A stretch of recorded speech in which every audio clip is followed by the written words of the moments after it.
who is better? Like, is it the person who has 10,000 hours in one thing, or the person who has 1,000 hours in 10 things?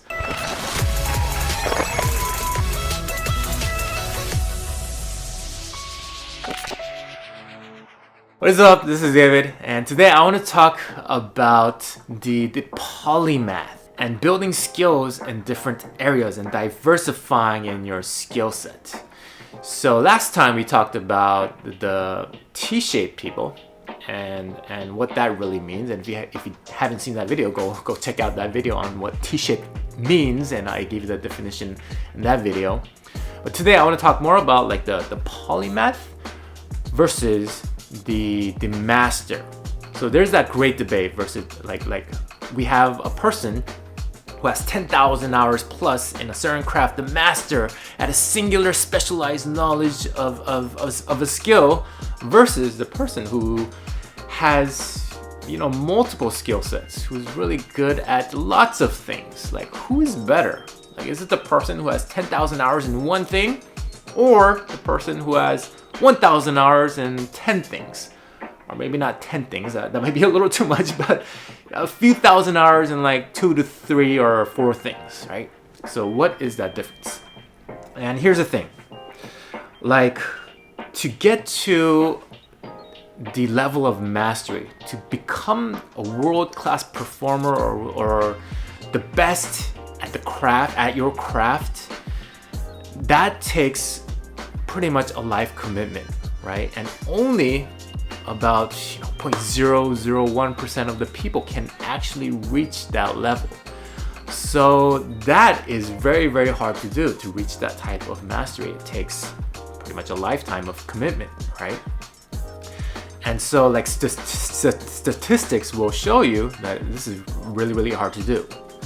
But on the other hand, if you just become good, not even like at a mastery type of level, but just become good and maybe like above average at a few certain things, but then when you combine those certain things, it creates a new unique skill that is so much easier to do than trying to become a master at a singular craft.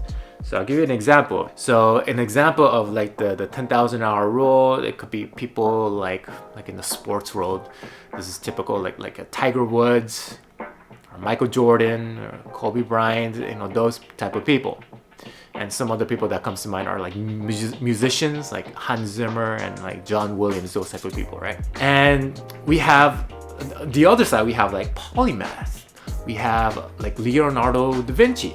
He was known to have so many skills in so many different things, right? And we got a Tim Ferriss. He's like so good at so many different things. He has learned like 12 plus different languages or something like that. And so what's better?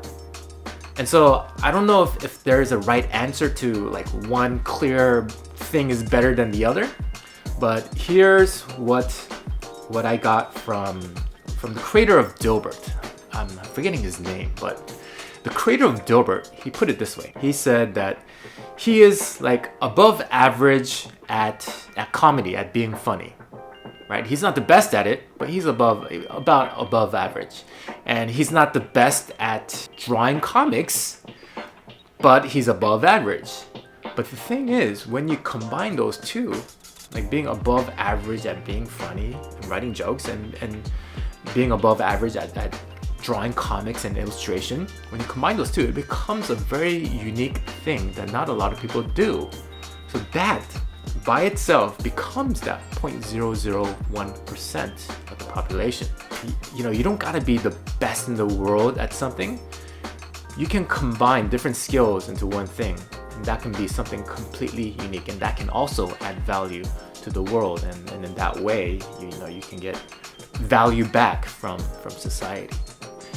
But the thing is, like, it's completely up to your personal preference. Like, if you really enjoy a craft and you're just so in love with it and you just catch flow states all day long and in your craft, whether it's cooking or whether it's playing basketball or swimming, then go for, the mastery in that specific skill. But a lot of people can't do that.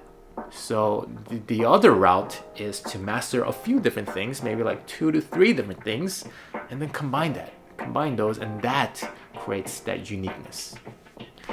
All right, so that's what I had for you today. I hope you found value out of this one, and I will see you in the next one.